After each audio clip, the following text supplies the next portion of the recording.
अगर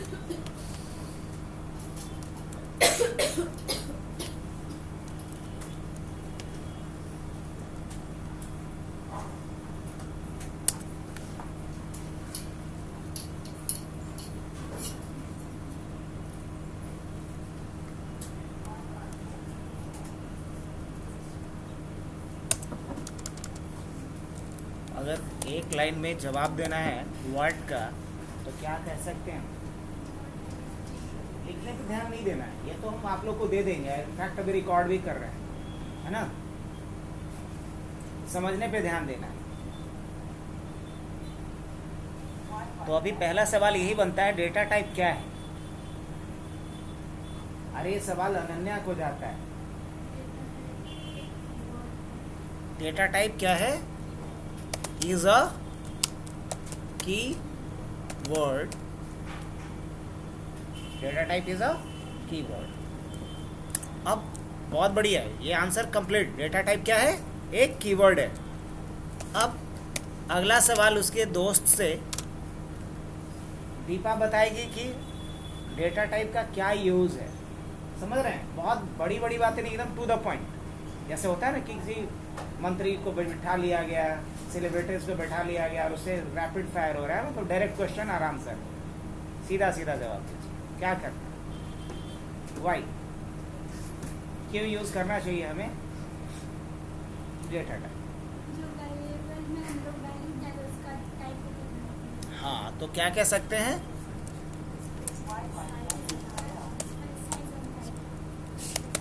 specify size and type of variable. Specify size and type of variable. एक variable का size क्या होगा, किस तरह का वैल्यू वो रखेगा, ये दो बातें जो तय करेगा उसी कीवर्ड को क्या कहेंगे? Data type. तो डेटा टाइप डिसाइड करता है कि किस तरह का वैल्यू रखना है और उसका साइज क्या होगा। अब रही बात क्या? हाउ का। डेटा टाइप कितने तरह का होता है? हाँ, दो टाइप का होता है डेटा टाइप। चलो ये बताइए शिवानी।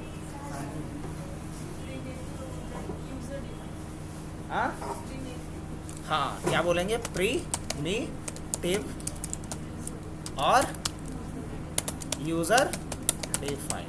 दो तरह का डेटा टाइप। अब अगर यूजर डिफाइंड डेटा टाइप बनाना होता है तो इसके लिए क्या यूज करते हैं? तो हाँ, इसके लिए क्या यूज करते हैं? पाइथन की बात हो रही है, तो पाइथन में यूजर डिफाइंड डेटा टाइप बनाने के लिए किसका इस्तेमाल करते हैं? क्लास का। क्या बोलेंगे? क्लास का यूज करते हैं। चलो ये तो हो गया। अब नेक्स्ट क्वेश्चन जाता है श्वेता के ऊपर। ये बताएगी हम लोगों को कि वेरिएबल क्या होता है। वेरिएबल क्या है? बहुत बढ़िया। Is a container. वेरिएबल क्या है? Is a container. Variable is a container, है ना। Variable is a container inside a programme.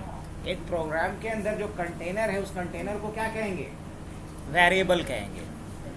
अब सेकंड क्वेश्चन ये आता है व्हाई। इसका क्या जवाब देंगे?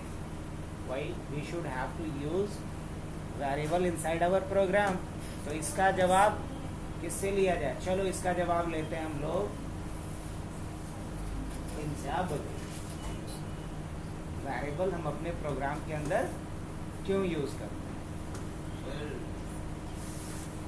लाइफ स्पैन वैल्यू और एंड करने के लिए एंड के बारे में बता दें। एंड के बारे में मतलब एंड करने के लिए प्रोग्राम। अच्छा, प्रोग्राम को एंड करने के लिए वेरिएबल का यूज करते हैं। सही बात। अच्छा, अगर हम बात करें, आप ये बैग का इस्तेमाल क्यों कर रहे हैं? लैपटॉप मतलब कुछ स्टोर करने के लिए। ये आपके पैंट में जेब क्यों दिया गया है? कुछ स्टोर करने के लिए। तो जो आपके पैंट में जेब है, बैग है, वो किस लिए दिया गया है? स्टोर करने के लिए। तो उसी तरीके से अपने प्रोग्राम के अंदर किसी डेटा को, किसी वैल्यू को स्टोर करने के लिए वेरिएबल का यूज होता है। अगली बार से याद रहेगा। तो वेरिएबल क्या है? Just like a bowl, just like your bag, just like your जेब ऑफ पैंट, ये सब कह सकते हैं आप किसे? वेरिएबल। तो क्या बोलेंगे? To store data inside the program for the time, कुछ समय के लिए। फॉर द टाइमिंग मतलब कुछ समय के लिए। अगर हम डेटा को अपने प्रोग्राम के अंदर स्टोर करना चाहते हैं तो इसके लिए किसका कॉन्सेप्ट यूज करेंगे? To store a single data. एक बात और बोल दो, to store a single data inside the program for the time being. ये है छोटी सी बात बट है बहुत मोटी बात। दिमाग में बिठा लोगे, कभी कोई कंफ्यूजन नहीं। वेरिएबल का यूज क्यों करेंगे? To store a single data inside a program for the timing. अगर हम अपने प्रोग्राम के अंदर मान लो कि एक प्रोग्राम लिख रहे हैं किसी का डेट ऑफ बर्थ पूछने के लिए, ताकि उसका हम एज बता सके, तो डेट ऑफ बर्थ जो यूजर डालेगा उसको हमें स्टोर भी तो करना होगा अपने प्रोग्राम के अंदर। तो डेट ऑफ बर्थ जो डालेगा वो डीओबी के नाम से क्या बनाना होगा? मुझे एक वेरिएबल बनाना होगा, ताकि यूजर जो अपना डेट ऑफ बर्थ डालेगा उसको हम अपने प्रोग्राम के अंदर क्या करवाएंगे? तब तक स्टोर करवाएंगे जब तक कि उस डेट ऑफ बर्थ से उसका हम क्या नहीं कैलकुलेट कर लें? एज नहीं कैलकुलेट कर लें। तो समझ में आया ये? तो क्या कह सकते हैं? To store single data inside the program for the timing. ये जवाब हो गया किसका? वेरिएबल का। वेरिएबल क्यों यूज करेंगे इसका जवाब हो गया। वेरिएबल क्या होता है? तो एक कंटेनर है। वेरिएबल क्यों यूज करेंगे? ताकि सिंगल डेटा को हम अपने प्रोग्राम के अंदर क्या कर सके? स्टोर कर सके। अब नेक्स्ट क्वेश्चन ये आता है कि कितने तरह का होता है वेरिएबल? तो क्या बोलेंगे? चलो ये सवाल जाता है किससे? काजल से। कौन कौन सा बताओ? Two types of variable.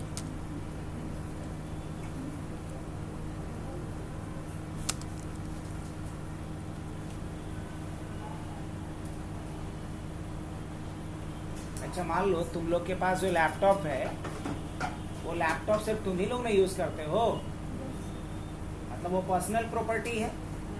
अच्छा ये जो टीवी है वो क्या है? ये पब्लिक प्रॉपर्टी है, मतलब जितने भी मेंबर हैं हमनेट के सभी के काम का है, सबके यूज का है। तो इसको क्या बोलेंगे? अब जैसे मान लो ये पंखा लेकर के आता है कौन? अच्छा हाँ चलो श्रुति के हाथ में हमने देखा था एक पंखा लेके आती है। अच्छा वो सनातन लाता है। तो वो पंखा जो है वो क्या है? लोकल है कि ग्लोबल है? लोकल है, वो सनातन का अपना पर्सनल प्रॉपर्टी है। लेकिन यहाँ जो फैन लगा है, एसी लगा है, वो क्या है? ग्लोबल है, सबका है। क्या बोलेंगे? सबका है, ग्लोबल है। तो कितने तरह का होगा? दो तरह का। Two types of variable. क्या क्या? Local and global. लोकल और ग्लोबल में क्या मतलब होता है अंतर? ये होता है इसका लाइफ क्या होता है पूरे प्रोग्राम में? क्या बोलेंगे? इसका स्कोप होता है, स्कोप इनसाइड प्रोग्राम। और इसका स्कोप क्या होता है? स्कोप समझते हो? जो नहीं हो पढ़ा लिखल है वो भी बोलता है यहाँ जॉब का स्कोप ना है, सुना होगा आप लोगों ने भी। हाँ तो स्कोप मतलब क्या होता है? क्षेत्र, दायरा, लिमिटेशंस, एरिया। तो स्कोप क्या होता है? इन साइड द ब्लॉक। ये इसका स्कोप क्या होता है? Inside the block. तो लोकल वेरिएबल और ग्लोबल वेरिएबल में अंतर ये है कि लोकल वेरिएबल का स्कोप क्या होता है? अब मान लीजिए कि कोई ऐसा चीज है जो आप यहीं यूज करेंगे। जैसे मान लीजिए कि ये वाला रिमोट, ये रिमोट इसी कमरे के अंदर यूज हो सकता है, तो इसको क्या बोलेंगे? लोकल, इसी कमरे के अंदर ही यूज होगा। लेकिन अगर यही रिमोट दूसरे कमरे में जो टीवी लगा हुआ है उसके लिए भी यूज होगा, तब तो क्या बोलेंगे? ये लोकल है कि ग्लोबल? क्या बोलेंगे? ग्लोबल। अगर मान लीजिए हम लोग अभी भोजपुरी में बतिया रहे हैं तो भोजपुरी क्या है? लोकल। और अगर वही हम लोग इंग्लिश में बतिया रहे हैं तो क्या होगा? तो इंग्लिश में जब हम बात कर रहे हैं तो क्या है? ग्लोबल। वो यहाँ भी बतिया सकते हैं, बाहर भी बतिया सकते हैं। तो अब लोकल और ग्लोबल में तक समझ में आ गया। बहुत सारा लोग बोलता भी है एकदम लोकल आम है ना, तो लोकल खीरा है। हाँ, लोकल। तो लोकल कहने का मतलब समझ में आ रहा है?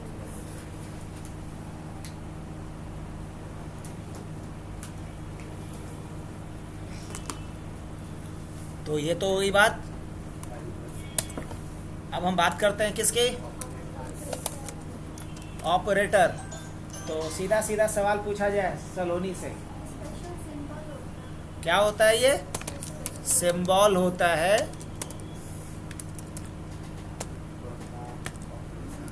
ना, that used with operands, है ना, that used with operands। अब जवाब हमें किसका चाहिए? वाई का। क्यों चाहिए? मतलब ऑपरेटर की क्या जरूरत पड़ती है? तो ये भी सलोनी ही बताएगी। श्रुति और प्रिया के लिए भारी सवाल रखे हैं आगे का।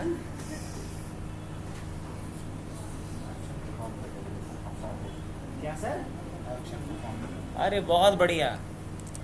क्या बोले हैं? सुने आप लोग? हाँ, एक्शन परफॉर्म। तो हम बोल सकते हैं टू परफॉर्म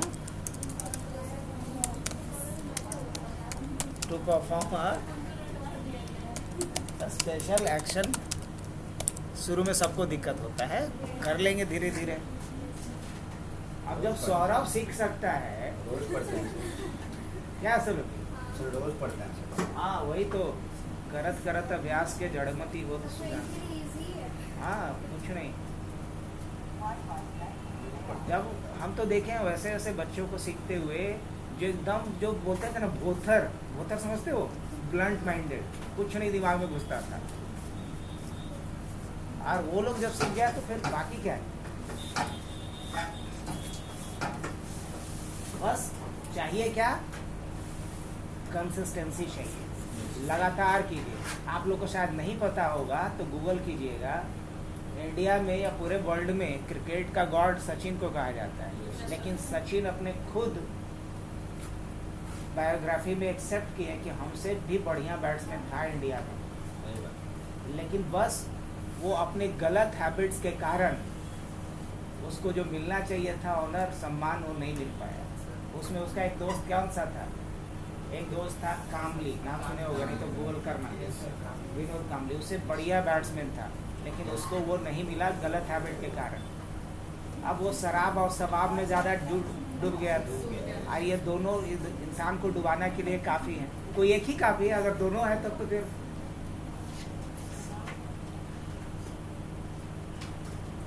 तो पहला चीज़ ये। दूसरा, एक और उसका दोस्त था। ये सारे एक ही गुरु के चेला थे, जैसे ही लोग एक ही गुरु के चेला है।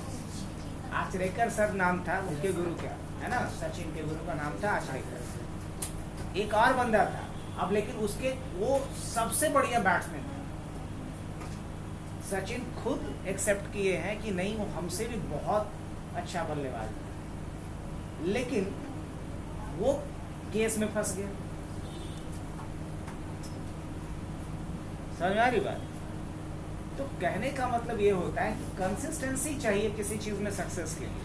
अगर आप निरंतर प्रयास कर रहे हैं ना, तो अगर आप एवरेज भी हैं, तो कैसे बचपन में हम लोग कहानी में कछुआ को जिता दिया गया था खरगोशवा से, तो खरगोश से कछुआ कैसे जीत गया? कंसिस्टेंसी के कारण। कछुआ सो गया, खरगोश चलते रहा। हालांकि ये पुरानी कहानी है।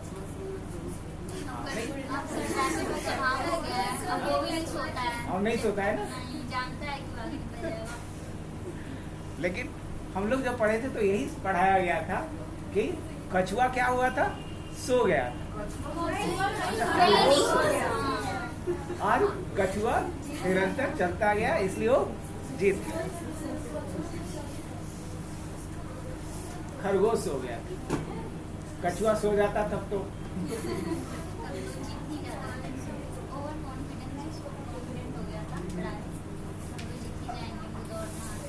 इतना लेट क्यों आ रही है बताओ यार? वो सर ऑटो की वजह से।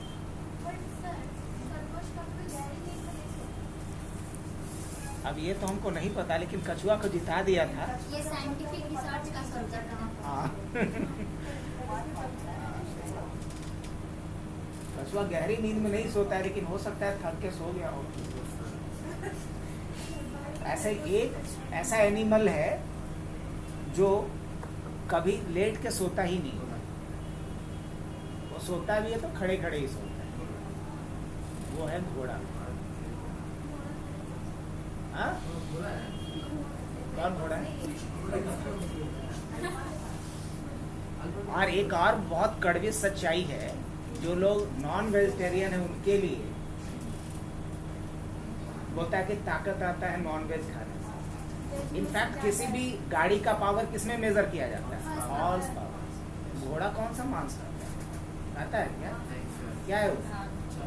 वेजिटेरियन है, चना खाता है, मतलब प्रोटीन लेता है। वो प्रोटीन इंटेक उसका ज्यादा है। सोचो, पावर के लिए घोड़ा। अल्पा के पास घोड़ा है। क्या? अल्पा के घर पे घोड़ा है। सच में? 3 घोड़ा उसके पास। 2 बड़ा वाला है। सच में? राजा जी चलाते वो हैं। शौक से भी पालता है। उसके राज के पहले चलाते थे वही। अच्छी बात है। घोड़ा भी चलने में मजा आता है। बहुत घोड़ा चलाना भारी काम है। बहुत भारी काम है। और सबसे बड़ा कि उसमें गीक है, उसमें मजा है। मतलब जो एक थोड़ा एडवेंचरस, जिनको एडवेंचर पसंद है उनके लिए तो बहुत अच्छा है। या जो ऑफ रोडिंग करना चाहते हैं। हाथ से अच्छा है। हाँ?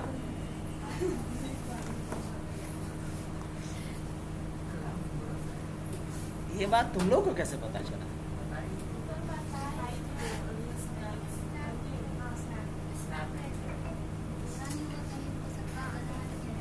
हाँ?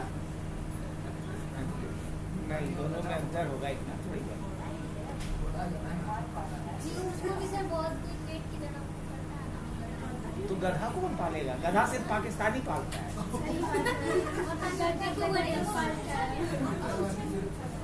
ये सच्चाई है। तुमको नहीं पता है? पाकिस्तान का रेवेन्यू का एक बड़ा हिस्सा गधा को बेच करके आता है। आपको पता है? पाकिस्तान का रेवेन्यू का एक बड़ा जो हिस्सा है वो गधा बेच करके आता है।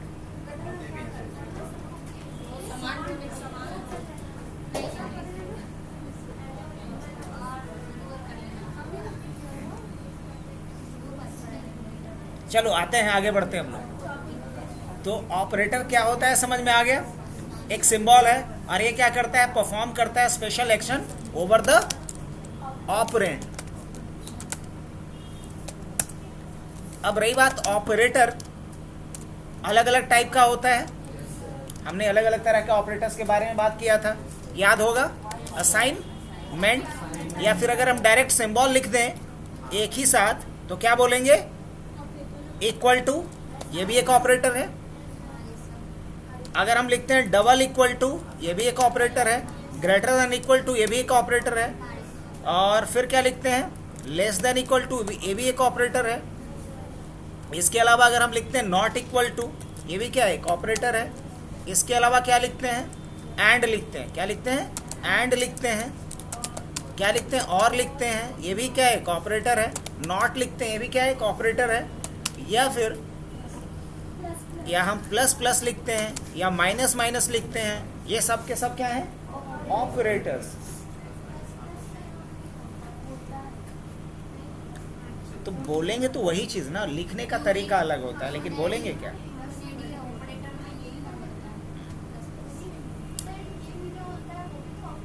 हाँ, इन भी ऑपरेटर होता है, इनको भी एक ऑपरेटर बोलेंगे। पाइथन के लिए बस। हाँ, पाइथन के लिए तो अभी पाइथन ही पढ़ रहे हैं ना। हाँ, तो सर दूसरे ये लैंग्वेज नहीं होता है वहाँ। तो ऑपरेटर की बात खत्म, कंडीशनल स्टेटमेंट पे आते हैं। तो कंडीशनल स्टेटमेंट क्यों यूज किया जाता है? कंडीशन को चेक करने के लिए। कंडीशनल स्टेटमेंट का क्या यूज है? To check the condition. क्या बोलेंगे? To check the condition and decide what to do when condition will true. अब अगर कहा जाए, अच्छा ये तो हमें पूछना चाहिए था, कंडीशनल स्टेटमेंट का यूज़, कंडीशनल स्टेटमेंट है क्या? तो कंडीशनल स्टेटमेंट एक स्टेटमेंट होता है जो कंडीशन को चेक करता है और तय करता है कि अगर कंडीशन ट्रू हो तो क्या करना है और कंडीशन फॉल्स हो तो क्या करना है। अगर कोई पूछे कि क्यों यूज़ करेंगे तो हम बोलेंगे टू डिसाइड, क्या बोलेंगे? To decide flow of the program. अगर हम चाहते हैं कि प्रोग्राम का फ्लो डिसाइड हो, प्रोग्राम का फ्लो डिसाइड हो, तो इसके लिए किसका यूज करते हैं? Conditional statement. फ्लो कहने का मतलब कि अगर ट्रू हो तो क्या करना हो, फॉल्स हो तो क्या करना हो, तो किसका यूज करेंगे हम लोग? कंडीशनल स्टेटमेंट का। अब रही बात कैसे, तो इसके लिए हम लोग किसका यूज करते हैं? इफ एल्स या इफ एल्स का यूज किया जाता है। किस चीज के लिए? कंडीशंस को चेक करने के लिए, यही ना?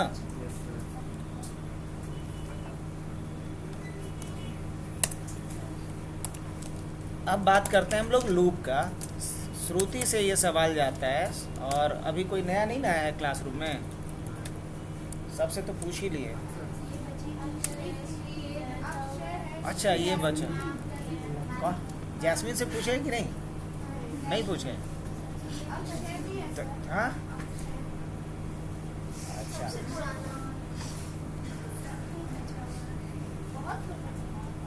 अच्छा, तो ठीक है, अच्छा ही बता देगा। लूप क्या है ये बता।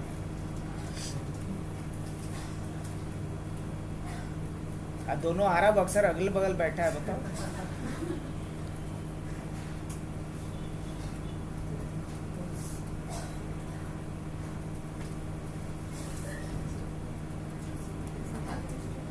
नहीं पता, चलो इतना नहीं, तो अब पूछ लेते हैं। श्रुति जा रही है, दोनों दोस्त अभी अब सृजन से पूछ लें।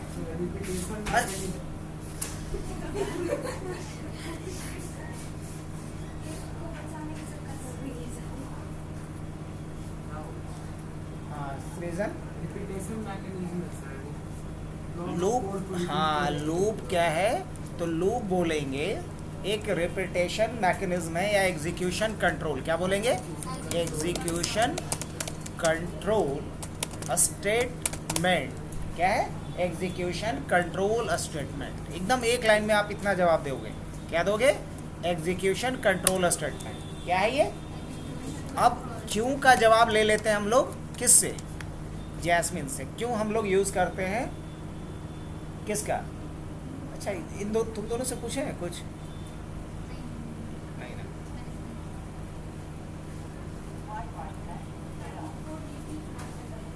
हाँ, क्या कर सके? टू रिपीट द स्टेटमेंट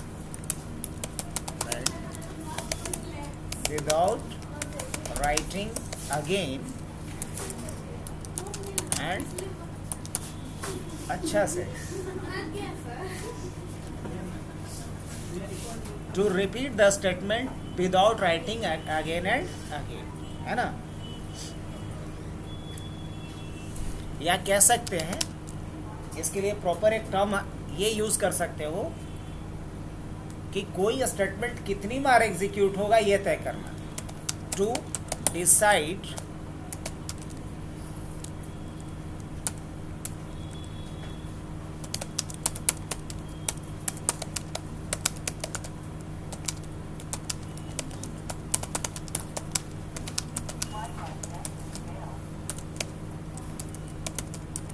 ये वाला जो लाइन है ना, ये ज़्यादा बेहतर रहेगा अगर किसी प्रोफेशनल को बताओगे तो। क्या हमने बोला? ये वाली लाइन जो मैंने अभी सेलेक्ट करा है, to decide how many number of times an statement has to be executed. कोई स्टेटमेंट कितनी बार एग्जीक्यूट करना है, कोई स्टेटमेंट कितनी बार एग्जीक्यूट करना है, मुझे ये अगर तय करना हो अपने प्रोग्राम के अंदर, तो इसके लिए किसका इस्तेमाल करेंगे? लूप का। अगर हमें ये तय करना है कि हमारे प्रोग्राम के अंदर कोई स्टेटमेंट लिखा गया है, उसको कितनी बार दोहराना है। अब जैसे मान लीजिए कि समोसा मिला, यहाँ पर एक समोसा मिला, अब समोसा को कितनी बार रिपीट करना है ना? ज़्यादा सही नहीं है तो 3 खा लेते हैं, है ना? तो समोसा को कितनी बार रिपीट करेंगे? 3 बार। अब मान लीजिए काजू कतली भी रखा है एक प्लेट में सजा करके, तो उसको कितनी बार रिपीट करेंगे? दीपा 5 बार रिपीट करेगी। खास तौर से काजू कतली वो सबको पसंद है, तो 6 बार रिपीट कर देते हैं। तो काजू कतली को कितनी बार रिपीट करते हैं? 6 बार। तो काजू कतली एक स्टेटमेंट हो गया, उसको कितनी बार रिपीट करना है? 6 बार। समोसा क्या हो गया? ये स्टेटमेंट हो गया, उसको कितनी बार रिपीट करना है? 3 बार, है ना? अब मान लीजिए कोल्ड ड्रिंक भी रखा है सबको पचाने के लिए, तो कोल्ड ड्रिंक कितनी बार रिपीट करना है? 1 गिलास आपको मिल गया, और कितनी बार लेना चाहेंगे? 1 गिलास और लेते हैं। तो कोल्ड ड्रिंक को अभी भूख नहीं लग रहा किसी को सुनने के बाद, तो कोल्ड ड्रिंक्स को कितनी बार रिपीट करते हैं? 2 बार करते हैं। तो अलग अलग स्टेटमेंट को एक प्रोग्राम के अंदर कितनी बार रिपीट करना है, ये हम किसके थ्रू तय करते हैं? याद रहेगा? कम से कम काजू कतली वाले इस एग्जाम्पल तो याद रहना चाहिए। तो लूप क्या तय करेगा कि कोई भी काम कितनी बार करना है ना?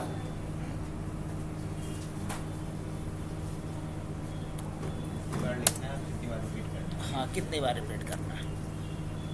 अब रही बात कैसे, तो क्या बोलेंगे? रिपीट करने के लिए हमारे पास 2 ऑप्शन है, फॉर एंड वाइल। या तो हम फॉर यूज करें या तो वाइल यूज करके ये तय कर सकते हैं कि किसी स्टेटमेंट को कितनी बार दोहराया जा सकता है।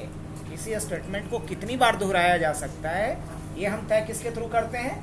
फॉर या वाइल का यूज करके।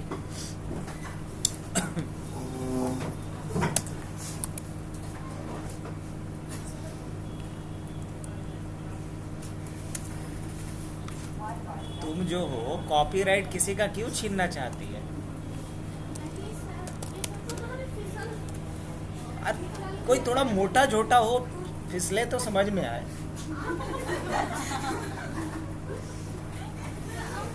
क्या श्री? और यहाँ तो हवा भी नहीं चल रहा है। किसी और का काम नहीं करना चाहिए, वो काम किसी और का है, वोट लगाने का, पिछले का। अब वर्ड का जवाब देखते हैं हम लोग कि क्या है। एरे क्या है? तो एरे के बारे में चलो मैम से पूछते हैं।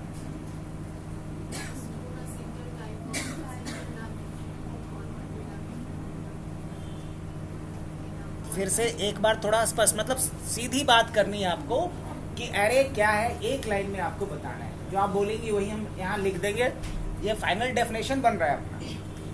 तो एरे है क्या, बस एक लाइन में आपको बताना है।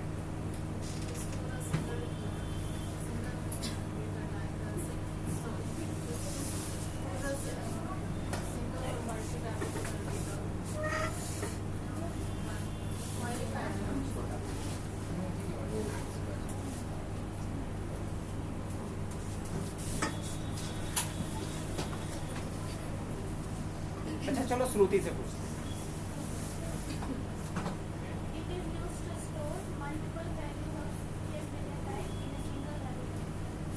ये तो तुमने वाई का जवाब दिया, हम पूछ रहे हैं एरे है क्या।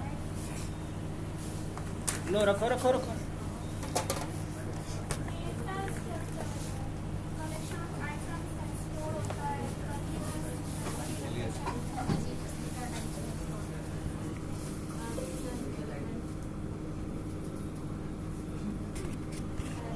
चलो दोनों लोग, चलो प्रिया पे सवाल जाता है। किसी का जवाब एक लाइन वाला तो नहीं था। आज हम लोग क्या कर रहे हैं, रैपिड फायर ना, सीधा सीधा जवाब, ज़्यादा घुमा फिरा के।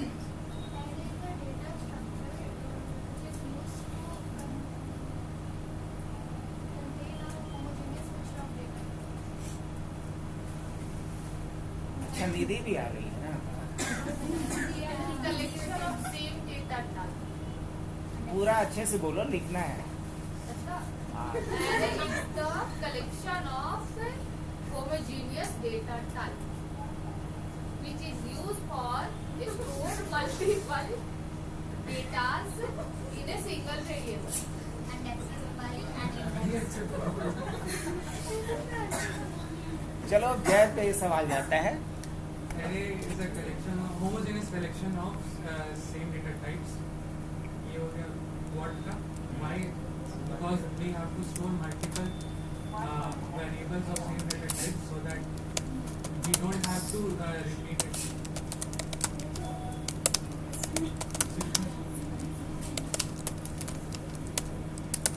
प्रिया देखो, तो हम लोग पहले ही बोल दिए थे कि आज का थीम क्या है, सिंगल लाइन एक्सप्लेनेशन, ज़्यादा नहीं, एक सिंगल लाइन में बोलना है। लेकिन एक बात है, निधि जब पढ़ाएगी बच्चों को ना तो बच्चा लोग बड़ा खुश रहेगा, पूरी तरीके से इन्वॉल्व हो जाती है और तब पढ़ाती है, नहीं तो क्या कह सकते, अरे है क्या?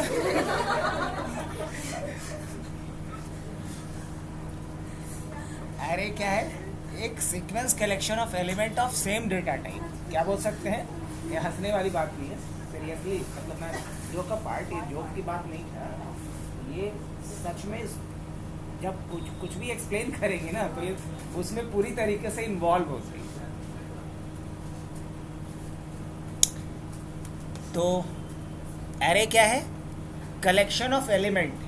कलेक्शन ऑफ एरे किसको बोला जाता है, एरे बोला जाता है जब एक के ऊपर एक, जैसे मान लो कि हमने 4 किताब को रख दिया है एक के ऊपर एक, ये भी क्या है, एरे ही तो है।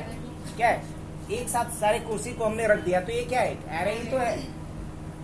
अगर एक लाइन लगी हुई है, काउंटर बना हुआ है उसके ऊपर, वो भी क्या है, एरे ही तो है। तो एरे कहने का मतलब क्या हुआ, sequence collection of element. Sequence collection of element is called array. Sequence क्यों, क्योंकि एक ऑर्डर में होता है, इसलिए मैंने बोला सीक्वेंस। और होमोजीनियस, बिल्कुल सही बात है, वो टर्म यूज करना है। हमने होमोजीनियस इसलिए नहीं लिखा क्योंकि बहुत सबको ये टर्म होमोजीनियस नहीं समझ में आएगा। सेम तो समझ में आता है जो नहीं पढ़ा हुआ है। अच्छा, सेम टू सेम, आप देखोगे जो अनपढ़ हो वो भी बोलता है सेम टू सेम है। तो इतनी अंग्रेजी सबकी अच्छी, मतलब हम सिंपल रखने चाह रहे हैं चीजों को, हम भी होमोजीनियस लिख सकते हैं, लेकिन होमोजीनियस एक कोर टेक्निकल टर्म हो जाएगा, लेकिन सेम एक नॉर्मल टर्म है, सबको पता है। सेम मतलब हूबहू, है ना। तो क्या कह सकते, एरे है क्या, is a sequence collection of element of same data type.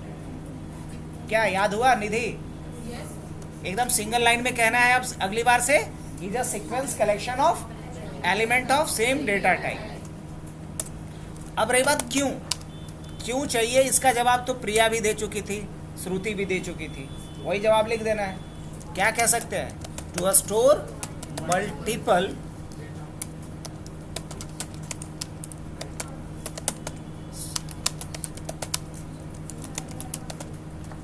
store multiple data inside a single variable in a sequence। Sequence का बेनिफिट ये होता है कि अगर एक का एड्रेस पता हो तो दूसरे किसी भी एलिमेंट को इजीली हम क्या कर सकते हैं, रिट्रीव कर सकते हैं। अब जैसे बोला गया कि इनका घर जो है हाउस नंबर 302 है, तो इनका जो नेबर होगा उसका क्या होगा, 303 होगा या 300 होगा या 301 होगा, यही ना कह सकते। तो अगर एक का एड्रेस पता है और हमें पता है कि सबका एक सीक्वेंस में ही है, तो दूसरे का एड्रेस क्या करना, रिट्रीव करना इजी है। ये फायदा हो जाता है अगर सीक्वेंस में है तो। अब क्या बात करते हैं हम लोग, हाउ, कैसे हम लोग एरे बनाते हैं। तो एरे बनाने का 2 तरीका होता है। एरे एक होता है सिंगल डायमेंशनल एरे, और सिंगल डायमेंशनल एरे के लिए हम लोग यहाँ कॉन्सेप्ट क्या यूज करते हैं, एरे का। सिंगल डायमेंशनल कहने का मतलब क्या होता है कि जिसमें सिर्फ क्या हो, लीनियर फैशन में डेटा हो, टेबुलर फैशन में नहीं हो, क्या हो, लीनियर। अब जैसे कि मान लिया जाए कि कोई डेटा ऐसे रखा गया है, सपोज हमने पूरे दिन का टेम्परेचर ही स्टोर किया है, सिर्फ टेम्परेचर अलग अलग टाइम का, कि सुबह में टेम्परेचर कितना था 28 से तो लगता है शुरू ही होता है। अब इस तरीके से अलग अलग टाइम पे अलग अलग टेम्परेचर हमने स्टोर कर लिया, तो ये हम क्या बोलेंगे, एक टेम्प नाम का, एक टेम्परेचर के नाम से हमने क्या बना दिया, एरे। और इस एरे के अंदर मल्टीपल क्या है, इसको ब्लॉक बोलते हैं। क्या बोलते हैं? ब्लॉक बोलते हैं। और हर ब्लॉक का अलग क्या होगा, इंडेक्स होगा। क्या होगा? इंडेक्स होगा। इंडेक्स हमेशा कहाँ से शुरू होता है? 0 से शुरू होता है। कहाँ से शुरू होता है? 0 से। तो ये सारा पॉइंट क्लियर। लेकिन तब क्या, जब मुझे ऐसा डेटा नहीं स्टोर करना है, मुझे डेटा एक टेबलर फॉर्मेट में स्टोर करना है, तो टेबलर फॉर्मेट में डेटा स्टोर करने का मतलब ये हो गया कि मल्टीपल रो। इसमें अगर हम बोलेंगे तो कितने रो कितने कॉलम्स, अगर मैं बोलूं कि इसमें बताओ कि नंबर ऑफ रोज कितने हैं, रो 1 है, नंबर ऑफ कॉलम्स कितने हैं, कॉलम कितना है, 1 2 3 4 5, कॉलम कितना है, अगर अकॉर्डिंग टू फिगर देखें तो कॉलम 6, रो कितना 1। लेकिन तब क्या, जब मैं चाहता हूं कि रो भी मल्टीपल हो और कॉलम भी मल्टीपल हो, तो इसे बोला जाता है n डायमेंशनल एरे। इसको क्या बोलेंगे? Single dimensional array. जिसमें एक ही रो मल्टीपल कॉलम हो उसे बोलेंगे सिंगल डायमेंशनल एरे, और जिसमें कि मल्टीपल रो और मल्टीपल कॉलम होगा उसे क्या बोलेंगे? Multi dimensional array. और मल्टी डायमेंशनल एरे के लिए किसका यूज किया जाता है? नमपाई का।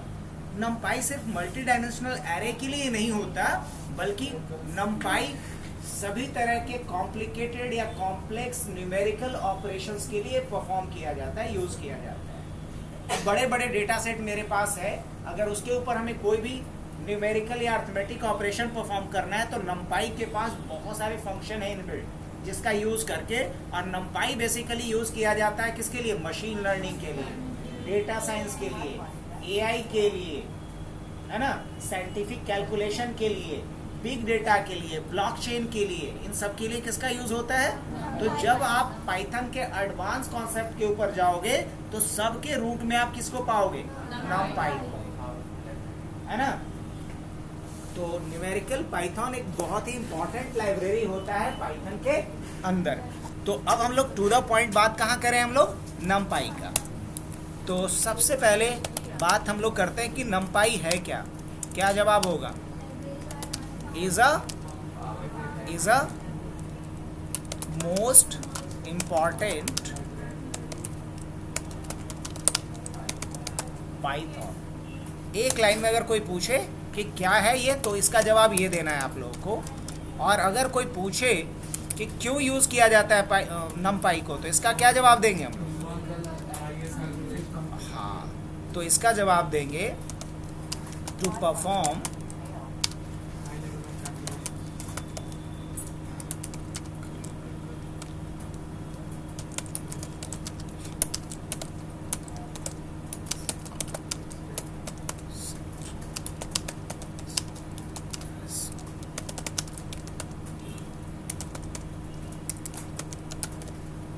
अगर हमें बड़े डेटा सेट के ऊपर, एक कॉम्प्लेक्स डेटा सेट के ऊपर अगर कोई न्यूमेरिकल या साइंटिफिक कैलकुलेशन करना हो, तो इसके लिए हम लोग किसका यूज़ करते हैं? नमपाई का।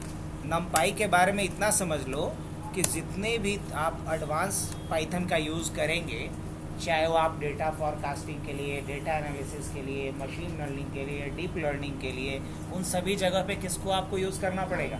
इवन कि मैं बता दूं कि अगर आप पांडास यूज़ करना चाहते हो तो पहले आपको नमपाई इंस्टॉल करना पड़ेगा। बिना नमपाई का पांडा यूज़ ही नहीं कर पाओगे। तो कहने का मतलब ये हो गया कि नमपाई एक one of the most important library होता है पाइथन के अंदर, किसी भी तरह के साइंटिफिक या न्यूमेरिकल या अर्थमेटिक ऑपरेशंस को। इसके नाम में ही इसका पूरा काम छुपा हुआ है। नमपाई का मतलब होता है न्यूमेरिकल पाइथन। न्यूमेरिकल कहने का मतलब नंबर से रिलेटेड जितने भी तरह के ऑपरेशंस हम लोग करते हैं, उन सारे ऑपरेशंस को परफॉर्म करने के लिए किसका यूज़ किया जाता है? अब अगर एक और बात, हालांकि ये बात हम किसको बताएंगे? डेटा साइंस या जो डेटा एनालिसिस, मशीन लर्निंग की पढ़ाई कर रहा है, मान लो एकदम बेसिक बच्चा है +2 वाला, और वो पढ़ रहा है, तो उसको बोलेंगे कि नहीं, तू नमपाई किस लिए यूज़ करेगा? मल्टी डायमेंशनल एरे बनाने के लिए। बस उसको इसी में खुशी मिलेगी। क्या यूज़ करेगा वो? मल्टी डायमेंशनल एरे के लिए, क्योंकि एरे का यूज़ करके, जैसे बाकी प्रोग्रामिंग लैंग्वेज के अंदर क्या है कि आप सिंगल डायमेंशनल एरे बनाओ, मल्टी डायमेंशनल एरे बनाओ, किसी के लिए अलग कुछ करने की ज़रूरत नहीं है। लेकिन पाइथन के अंदर आप सिंगल डायमेंशनल एरे तो आप एरे मॉड्यूल का यूज़ करके बना लोगे, लेकिन एरे मॉड्यूल का यूज़ करके पाइथन के अंदर आप क्या नहीं बना पाओगे? मल्टी डायमेंशनल एरे नहीं बना पाओगे। तो अगर आप मल्टी डायमेंशनल एरे बनाना चाह रहे हो पाइथन के अंदर, तो इसके लिए आपको कौन सा मॉड्यूल को यूज़ करना होगा? numpy मॉड्यूल को यूज़ करना पड़ेगा।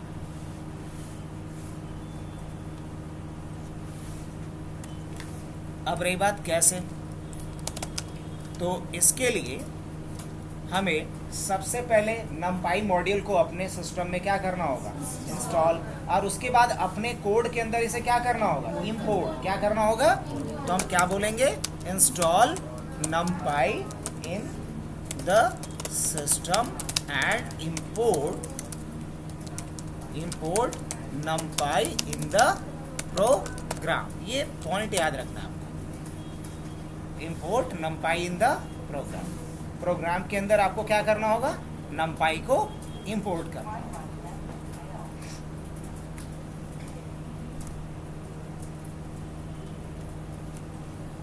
आगे बढ़े।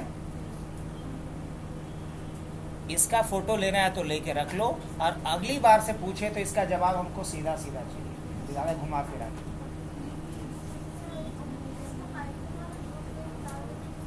हाँ बिल्कुल डाल देता हूँ मैं अभी। समझ में आया सबको?